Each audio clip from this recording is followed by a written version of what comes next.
안녕하세요. 결혼한 지 12년 차인 40대 여성입니다. 지금까지 남에게 피해 끼치지 않고 가정을 제일 우선시하며 최선을 다해 살아왔다고 생각하는데 생각지도 못한 남편 요구 때문에 이혼 소송 중입니다. 남편은 지금도 제가 왜 이혼을 하자고 그러는지 이해가 안 된다며 자기가 오히려 억울하다는데 정말 어디다 속 시원하게 하소연할 곳도 마땅치 않아서 여길 왔어요. 저보다 8살이 많은 남편과는 지인의 소개로 만났습니다. 당시 저는 30살로 평범한 회사에서 사무직으로 일하고 있었고 남편은 작은 식당을 운영하고 있었네요. 솔직히 이혼 소송 중인 상황에서 제가 남편을 어떻게 만났는지라던가 남편이 어떤 사람이었는지던가 뭐가 되었건 간에 보기 좋게 그럴듯하게 포장하고 싶은 마음은 추호도 없습니다. 그러니 모든 것을 허심탄회하게 털어놓을게요. 남편을 소개받을 당시 지인은 남편이 식당을 운영하고 있고 시부모님이 재산도 꽤 있다고 했어요. 그리고 저는 단순한 연애 상대를 찾는 것이 아니라 결혼을 전제로 한 진지한 만남 상대를 찾고 있었거든요. 그래서 상당한 나이 차이에도 불구하고 한번 만나볼까 하는 생각을 갖게 된 거지요. 그런데 그렇게 만난 남편과는 조건을 떠나서 8살의 나이 차이가 무색하리만치 말이 잘 통했습니다. 그동안 비슷한 나이대의 남자들과 만나면 늘 철들지 않은 어린애들과 이야기하는 것 같았는데 그런 면에 있어서 남편은 아주 다르더라고요. 대화의 주제 또한 얼마나 다양했는지 재테크부터 시작해서 정치까지 거침이 없었어요. 그래서 하루가 다르게 제가 먼저 남편에게 빠져들어갔네요. 그리고 그렇게 사귄 지 1년쯤 되던 해 남편이 저에게 프로포즈를 해왔습니다. 이미 남편이 하루빨리 프로포즈를 해주길 기다리던 저로서는 생각하고 말고 할 것도 없이 오케이였어요. 그런데 남편이 프로포즈를 하면서 하는 말이 서울 외곽이긴 해도 아파트도 이미 준비되어 있다고 하더라고요. 저는 거기까지 기대했던 것은 아니었기에 조금 당황스러우면서도 솔직히 기쁜 마음을 감출 수 없었습니다. 친정부모님도 이러한 상황을 알게 되시고는 처음에는 나이 차이가 많이 나서 부담스럽다 내키지 않는다 하셨던 마음이 조금 풀린 듯한 눈치였어요. 아무튼 그래서 남편이 집을 책임지고 제가 혼수를 책임지고 그렇게 식을 올리게 되었습니다. 하지만 막상 식을 올리고 얼마 지나지 않았을 때 저희가 살고 있는 아파트가 남편 명의가 아니라 시부모님 명의로 되어 있다는 사실을 알게 되었어요. 제가 남편더러 왜 시부모님 걸 당신 거라고 했냐고 따지니 어차피 돌아가시면 자기가 받을 거니까 똑같은 거 아니냐대요. 그러면서 덧붙이기를 세금이랑 여러 가지 문제가 복잡하게 얽혀 있다 보니 그렇게 된 거라며 너무 신경 쓰지 말랍니다. 그리고 저는 그때 결혼한 지 얼마 되지도 않은 신혼에 그런 문제로 다투는 게 왠지 남사스럽다고 생각했어요. 어디다 속 시원하게 어떻게 하는 게 좋을지 물어볼까도 생각했지만 한편으론 왠지 쪽팔린 것 같기도 하고 남들이 저를 멍청하게 볼까봐 걱정도 되대요. 그래서 나름대로 좋은 쪽으로만 생각하고 보려고 했습니다. 남편 말대로 언젠가 어머님 아버님이 돌아가시면 남편이 물려받을 텐데 너무 생각을 많이 하지 말자. 그렇게 스스로를 이해시키려고 했지요. 아무튼 이후로 저희는 어느 다른 부부들처럼 평범한 결혼 생활을 이어갔습니다. 좋은 날이 있으면 힘든 날도 있듯이 저희도 그렇게 웃고 울며 10년이 넘는 긴 세월을 함께 해왔지요. 그리고 솔직히 말이 나와서 말이지만 남편과 사는 동안 진지하게 이혼을 생각했던 적도 있어요. 그건 바로 아이가 유치원에 들어가던 시기에 남편이 주식을 했을 때였습니다. 저와 상의 한마디 없이 식당을 담보로 잡아 대출을 받았고 그 돈으로 주식에 투자를 했더라고요. 그리고 그 액수가 자그만치 7천이었습니다. 수습도 할 수 없을 만큼 일이 커지고 나서야 남편이 저에게 닭똥 같은 눈물을 흘리며 어떡하면 좋겠냐며 상황을 알려왔는데 단순히 화가 나는 게 아니었어요. 실망스럽고 한심하고 말할 수 없을 만큼 복잡한 심정이었지요. 남편더러 도대체 무슨 생각으로 그런 짓을 한 거냐고 물었습니다. 그랬더니 남편은 자기가 아무리 장사를 해도 벌어오는 돈은 뻔하다고 그래서 차라리 투자를 해서 한 방 딱 터뜨리는 게 낫겠다 싶었다대요. 그리고는 남편은 몇 번이고 이게 다 가족을 위해서 그런 거였다며 반대로 자기가 돈을 땄어도 이렇게 화가 났겠냐는 거예요. 정말이지 뻔뻔한 남편의 태도에 진저리가 날 정도였지만 결국 처음이자 마지막이란 말로 넘어가 주었네요. 어쨌든 애아빠였으니까요. 그런데 마음을 좀 다잡고 살아보려던 찰나에 일이 생겼습니다. 건강검진을 받으신 아버님이 간암 판정을 받으셨거든요. 그런데 어머님이고 남편이고 아버님 간병을 제가 하기를 바라더라고요. 정말이지 목 빠지게 제가 하겠다고 나서주기만을 바라는 사람들처럼 행동을 하대요. 물론 단지 그 이유 때문에 제가 아버님 간병을 시작한 것은 아니었습니다. 남편과 어머님이 보여준 태도가 부담스러웠던 것도 사실이지만 저는 저대로 어쨌든 암이라는데 아픈 사람을 섭섭하게 하는 건 경우가 아니라고 생각했어요. 그리고 초기암이었으니까 수술만 하면 깔끔하게 낫는 줄 알았지요. 그래서 그까짓 거 길어봐야 한 달이다 생각하고 애들까지 친정에 맡겨가면서 자의반타의반으로 간병 생활을 시작하게 되었네요. 하지만 제가 원래 간병을 해본 사람도 아니고 4박 5일 내내 남자 병실에 머물면서 아버님을 간병한다는 건 정말 쉬운 일이 아니었습니다. 게다가 아버님 성격이 원래도 불같으신데 당신이 암 환자라는 사실을 알고 나신 이후로는 짜증까지 2배, 3배로 내셨거든요. 솔직히 저 때문에 암에 걸리신 것도 아닌데 저한테 얼마나 화풀이를 하시던지 그래도 참을 인자를 손바닥에 그려가며 꾹꾹 눌러 참았습니다. 수술만 하면 끝이니까 다 낫고 나시면 나한테 미안해하실 거라고 그렇게 생각하면서 말이지요. 그런데 안일하게 생각한 제가 어리석었어요. 암이라는 게 수술만 하면 끝이 아니라 이후로 5년 동안은 매달 한두 번씩 정기검진을 받아야 한다는 이야기를 들었거든요. 그리고 혹시나 했지만 역시나라고 아버님은 수술은 성공적으로 끝났다고 했지만 이후로 매달 한두 번씩 병원에 와서 검사를 받으라고 하대요. 그래서 어머님 아버님은 대전에 살고 계셨는데 그 검사를 받기 위해서 매달 서울에 올라오셔야 했어요. 그런데 진짜 문제는 서울에 오실 때면 저나 남편이 두 분의 일거수일투족, 그러니까 한마디로 모든 걸 대신 해결해 주길 바라셨다는 거예요. 버스는 물론이고 택시조차 타기를 거부하셨습니다. 솔직히 제가 생각하기엔 대전이나 서울이나 크게 다를 것도 없다 싶었는데 말이에요. 그래서 한 번은 제가 전화로 병원 가는 길을 알려드릴 테니 한번 직접 가보시면 어떻겠냐 여쭙습니다. 그날 회사에서 이것저것 해결해야 하는 일들이 쌓여 있었거든요. 그랬더니 아버님이 지금 늙은 시애비더러 알아서 하라는 거냐며 어찌나 격분을 하시던지요. 그래서 그때부턴 남편과 제가 되는 대로 번갈아가며 두 분을 모시고 병원에 다니고 그랬습니다. 하지만 그러면 뭘 하나요?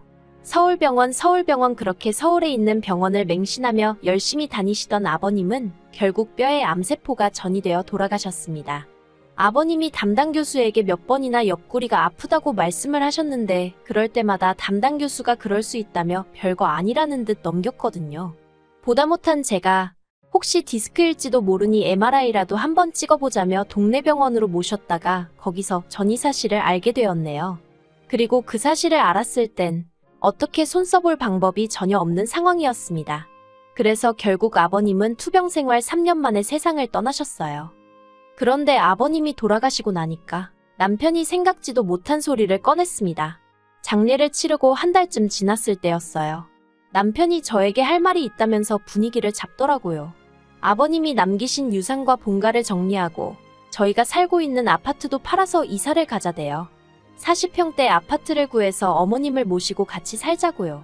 그런데 사람이 너무 뜻밖의 상황을 맞닥뜨리니까 순간적으로 패닉 상태에 빠졌다고 할까요? 말도 제대로 안 나오는 거예요. 그리고 남편은 그 틈을 놓치지 않고 저에게 속사포처럼 자기 생각을 쏟아냈습니다. 어머님이 무릎도 안 좋으신 데다가 본가에는 아버님과의 추억도 많으시고 그런 곳에 혼자 계시게 하려니 자식으로서 마음이 편치 않다면서 모시고 살았으면 좋겠답니다. 어머님이 저를 시집살이 시키고 그럴 분도 아니고 오히려 아이들 키우는 데 있어서 저희가 어머님으로부터 도움을 받을지도 모른다면서요. 혼자서 얼마나 오래 생각을 했는지 말이 한번 끊어지지도 않고 그 입에서 줄줄줄 나오는데 기가 차대요. 저는 남편에게 모시고 사는 건 안 된다고 딱 잘랐습니다. 지금도 회사 다니면서 애 둘 케어하기도 힘들어 죽겠다고, 그런데 어머님까지 어떻게 모시고 살라는 거냐고요. 그랬더니 남편은 말이 모시고 사는 거지 집도 넓혀서 갈 거고 어머님이 생전 저한테 뭐 바라는 거 있으셨냐면서 저더러 무조건 싫다고만 하지 말고 좋은 쪽으로 생각을 좀 해보랍니다. 하지만 이건 뭐 생각해보나마나 문제였지요. 제가 남편더러 지금 어머님 연세가 얼마시냐, 앞으로 살다 보면 편찮아지실 거고 그러면 그 병간호는 또 내 몫이 될 텐데 아버님 때 너무 시달리고 고생을 해서 그런지 이제는 엄두가 안 난다고 같이 못 산다고 했어요. 그러자 남편이 한다는 소리가 너 유산 받기 싫어? 그러는 겁니다. 아버님 돌아가시면서 현금 1억 정도 남기셨고 땅도 조금 있고 뭐 두 분이 사시던 아파트 그게 남편 말로는 몇 억은 한다대요. 그런데 솔직히 말해서 저 그 유산 그렇게 탐나지 않아요. 유산 받으면 뭐 그걸로 제가 제 옷을 사 입겠어요? 아니면 가방 하나를 마음 놓고 사겠어요? 결국엔 남편이 쥐어틀고 있을 거고 유산 받는다는 명분으로 고생은 저만 죽어라 할 게 뻔한데 제가 무슨 그 유산이 탐이 났겠어요. 그래서 남편더러 유산 안 받는 대신 안 모실 거라 했어요. 그런데 남편은 그때부터 전에 없는 폭언을 퍼붓기 시작했습니다. 저더러 이기적이고 철없는 여자라면서 저 같은 여자는 애들 엄마로서도 실격이래요. 애들이 나중에 뭘 보고 자라겠냐면서 나중에 저희 애들도 저를 버릴 거랍니다. 아버님 돌아가실 때까지 제가 제일 옆에 오래 붙어서 온갖 수발을 다 들어드렸는데 남편 기억 속에선 그런 건 다 어디로 간 건지 황당하더군요. 하지만 남편은 제가 말이 없는 이유를 제가 뭐라도 잘못해서 말을 못하고 있다고 생각한 건지 계속해서 말 같지도 않은 소리를 이어갔습니다. 저더러 40 넘어서 이혼녀 딱지 달면 어디서 저를 좋다고 하겠냐며 다니던 회사도 잘릴지 모른다나요. 그러면서 지금 이혼해봤자 네 손해야. 너는 며느리의 도리를 거부하고 있는 거라서 내가 이혼 소송 걸면 너는 끝이야 그러대요. 그런 소리까지 들으니까 저도 눈에 뵈는 게 없더라고요. 그래서 남편더러 그래 그러면 이혼하자 했습니다. 당신 말대로 나이 40에 이혼녀 딱지 그까짓 거 달아도 그만이라고 그리고 나만 이혼녀 되냐고 그러면 당신도 이혼남 된다고 했습니다. 나이 50에 이혼남 딱지 달면 당신은 어디 가서 환영받을 것 같냐고 저도 똑같이 쏘아붙였어요. 남편도 제가 그렇게 나올 줄은 몰랐는지 그제서야 눈을 동그랗게 뜨고는 지금 말이라고 하는 거냐면서 그리고 저는 이튿날 바로 이혼 전문 변호사를 찾았습니다. 솔직히 변호사 사무실에 가는 내내 아이들이 눈에 밟혔지만 마음을 독하게 먹었어요. 아이들도 언젠가 저를 이해해 줄 거라 믿으면서 남편에게 가타부타 말하지 않고 내용 증명 보냈습니다. 솔직히 그 과정 내내 제가 남편더러 나가라고 한 것도 아니고 그렇다고 제가 집을 나온 것도 아니었어요. 다만 아이들이 혹시나 상처를 받을까 걱정되어 친정으로 보낸 상황이었습니다. 그나마 방학이었으니 다행이었지요. 그런데 남편이 내용 증명을 받고서는 아주 생난일을 치대요. 네가 뭔데 이혼을 하냐마냐 하냐면서 이혼 소리를 꺼낸 건 자기였으면서 정작 제가 먼저 액션을 취한 게 화가 나는 모양이더군요. 그리고 결론부터 이야기하자면 결국 이혼했습니다. 1년간의 지리한 다툼 끝에 제가 이겼어요. 재산도 분할받았고 위자료는 기껏해야 돈 1,000만 원이나 받겠냐 했는데 그것보다도 훨씬 웃도는 돈을 받았네요. 그리고 아이들에겐 미안하지만 남편이 곧 죽어도 양육권을 포기하지 못하겠다 하더라고요. 자기는 양육비도 필요 없다면서 무조건 아이들을 데려가야겠다는 거예요. 솔직히 식당 일을 핑계로 애들하고 어디 한번 제대로 놀러 간 적도 없으면서 막상 이혼하는 마당에는 애들 욕심을 내는 걸 보니 어처구니가 없었지요. 그런데 제가 나쁜 엄마인 걸까요? 제가 10년 키웠으니 남은 10년은 남편이 키워도 되지 않을까 싶었습니다. 그래서 남편한테 양육권 넘겼어요. 친권을 준 것도 아니고 요새 세상이 어떤 세상인데 남편이 안 보여준다고 평생 못 보고 살고 그런 건 요즘 말도 안 되잖아요. 그래서 눈 딱 감고 양육권 포기했네요. 그런데 웃긴 게 남편과 이혼하고 완전히 남남이 되고 나서 얼마 지나지 않았을 때 어머님이 찾아오셨습니다. 합가 얘기 나오는 내내 남편 뒤에 숨어서 한 번도 저희 사이를 어떻게 조율해 주려는 시도조차 안 하신 분이셨어요. 솔직히 말해서 어머님이 조금이라도 아들 내외를 걱정했다면 아들한테라도 합가 안 해도 된다. 아니 하다못해 천천히 해도 된다. 일단 네 와이프 마음부터 달래줘라. 그런 소리는 했을 것 같아요. 하지만 아버님 간병 때도 그렇고 결정적인 순간에는 꼭 당신 아들 뒤에 숨어서 나는 아무것도 몰라요. 하고 계시는 분이셨습니다. 그런데 그런 분이 절 찾아오셔서는 다시 살림을 합치는 게 어떻겠냐입니다. 저는 제 귀를 의심했어요. 그런데 어머님 말씀이 듣다 보니까 얼떨결에 당신이 살림도 다 하시고 애들 케어도 다 하고 계신 모양이더라고요. 그러면 그렇지 집버릇 누굴 주나요? 저랑 살 때도 장사하는 게 무슨 벼슬인 것 마냥 집안일엔 손가락 하나 까딱도 안 하던 인간이에요.